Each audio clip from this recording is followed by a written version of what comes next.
Friends, मैं आप सब लोगों का अपने एजुकेशनल चैनल पे हार्दिक अभिनंदन करता हूं।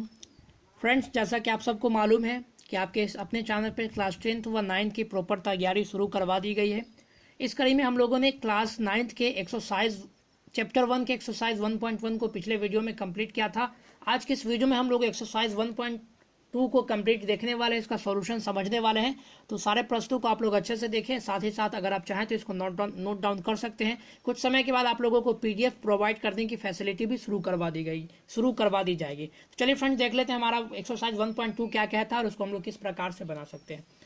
तो आपके सामने मैं लेकर के आ चुका हूं एक्सरसाइज 1.2। देख सकते हैं इसमें आपके सामने क्वेश्चंस प्रोवाइडेड है, जिसमें आप लोग देख पा रहे हैं यहाँ पर क्वेश्चंस आपके सामने लिखे गए हैं।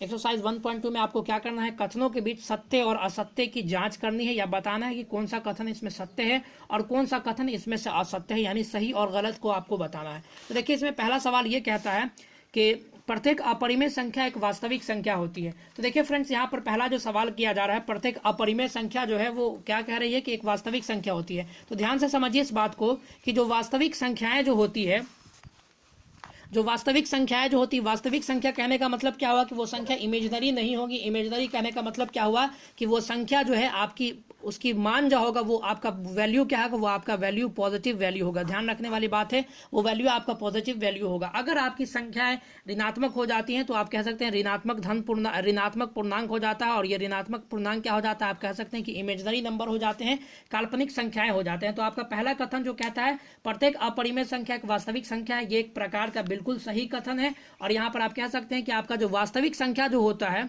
ये वास्तविक संख्या की अगर बात कर ले तो वास्तविक संख्या जो होता है यह आपका परिमेय और अपरिमेय संख्या का मिश्रण होता है या इसी का संग्रह होता है। परिमेय और अपरिमेय के संग्रह से जो बनता है उसी को हम लोग बोलते हैं वास्तविक संख्या। तो पहला कथन आपका सत्य हो जाएगा, आप लोगों को सत्य इसमें भर लेनी है। बढ़ते हैं अपने अगले क्वेश्चन की ओर। अगला क्वेश्चन हमारा क्या कहता है उसको देखते हैं।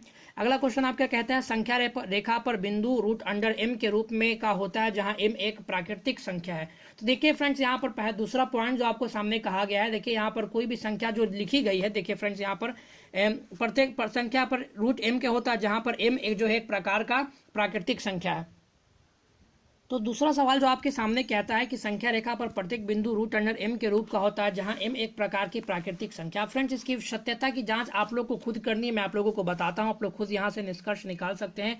मान लीजिए कोई संख्या है, संख्या के तौर पर आप कोई भी संख्या ऐसा लिख सकते हैं कि अगर कोई भी संख्या अगर एक ऋण संख्या कहने का मतलब हो कि अगर वो माइनस वैल्यू हो तो माइनस वैल्यू का जो है किसी भी प्रकार के प्राकृतिक संख्या का ये वर्गमूल नहीं हो सकता है, प्राकृतिक संख्या का ये वर्गमूल नहीं हो सकता है। और हमारे इस कथन से पता चल रहा है कि ये कथन हमारा क्या हो जाएगा, असत्य हो जाएगा या गलत ये हमारा कथन हो जाएगा। तो आप कह सकते हैं कि एक प्रकार का असत्य कथन है। ये आपके इस कंसेप्ट की बातें हैं। इसके बाद आपके सामने एक्सरसाइज 1.3 से चीजों के बनाने वाले सवाल आएंगे, तो वो मैं आप लोगों को पूरे डिफाइन करके अच्छे से बनाने वाले भी सवाल इसी की भांति समझाने वाला हूँ।